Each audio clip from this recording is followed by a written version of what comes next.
अस्सलाम वालेकुम। उम्मीद करती हूँ आप सब खैरियत से होंगे। अगर आपको हमारी आज की ये वीडियो पसंद आए तो प्लीज़ हमारे वीडियोस को लाइक और हमारे चैनल को सब्सक्राइब कीजिएगा। ये बिल्कुल फ्री है। आज जो मैं आप लोगों के लिए रेसिपी लेके आई हूँ ये ऑरेंज आइसक्रीम है। सर्दियों में भी कभी कभी आइसक्रीम खाना बहुत ही मज़े का लगता है हमें। तो इसके लिए मैंने क्रीम लिया है। यहाँ मैंने एक पैकेट क्रीम लिया है 200 ml का, और मैंने ऑर्पल्स क्रीम लिया है। आप किसी भी ब्रांड का क्रीम ले सकते हो। और कंडेंस मिल्क मैंने हाफ़ कप लिया है। ये मेरा होममेड है। इसकी रेसिपी मैं आपसे आने वाले दिनों में इंशाल्लाह शेयर करूँगी। और हाफ़ कप मैंने ऑरेंज जूस लिया है, जिसका जूस निकालने के बाद मैंने इसे अच्छे से छान लिया है। और साथ ही मैंने ऑरेंज फूड कलर लिया। सबसे पहले हम क्रीम को अच्छी तरह से मिक्स करेंगे। तब तक मिक्स करेंगे जब तक ये क्वांटिटी में डबल ना हो जाए। और इस बात का ख़ास ख्याल रखना है कि क्रीम हमेशा ठंडा होना चाहिए। तब हम इसे अच्छे से मिक्स करेंगे। आप देख सकते हैं क्रीम की क्वांटिटी डबल हो गई है और ये बहुत ही फ्लफ़ी हो गया है। अब मैं इसमें कंडेंस मिल्क ऐड कर रही हूँ और अब हम इसे 1 मिनट तक अच्छे से मिक्स करेंगे। 1 मिनट हो गए हैं इसे मिक्स करते हुए। अब मैं इसमें ऑरेंज जूस ऐड कर रही हूँ और साथ ही मैं इसमें ऑरेंज कलर ऐड कर रही हूँ। अब हम इसे अच्छे से मिक्स करेंगे।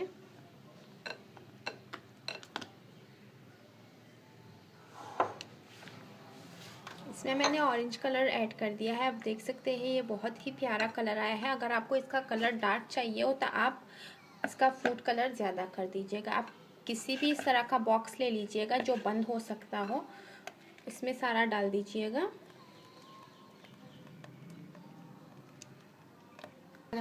अब आप कोई भी इस तरह का एल्युमिनियम फॉइल ले लीजिएगा और इसे इस तरह से कवर कर दीजिएगा। ये हम इसलिए लगा रहे हैं ताकि इसके ऊपर जो भी पानी का ड्रॉप्स आए वो इसके आइसक्रीम के अंदर ना गिरे। और अब हम इसे कवर करेंगे।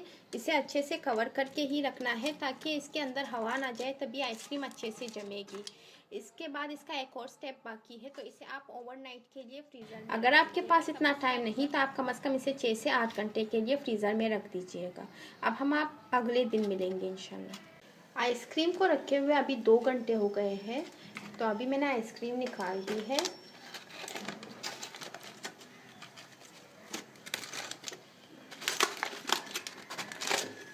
आप देख सकते हैं ये अभी तक जमा नहीं है, तो अभी हमने इसे 2 मिनट तक इससे मिक्स करना है। इससे क्या होगा, आपका आइसक्रीम बहुत ही क्रीमी और सॉफ्ट बनेगा। तो आप इसे 2 मिनट तक अच्छे से मिक्स कर लीजिएगा। ये कहीं कहीं जम चुका है लेकिन कहीं कहीं अभी तक नहीं जमा। इसे 2 मिनट हो गए हैं, आप देख सकते हैं।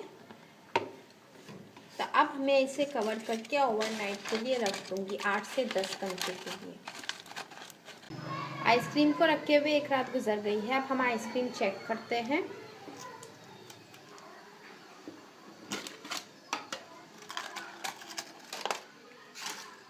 आप देख सकते हो आइसक्रीम बहुत ही अच्छे से जम चुकी है माशाल्लाह। अब हम इसे निकाल देंगे। ये बहुत ही आसान और मज़ेदार रेसिपी है। बच्चों और बड़ों सभी को ये बहुत पसंद आएगी। आप ये रेसिपी ज़रूर ट्राई कीजिएगा। अपना बहुत सा ख्याल रखिएगा, दुआओं में याद रखिएगा। अल्लाह हाफ़िज़।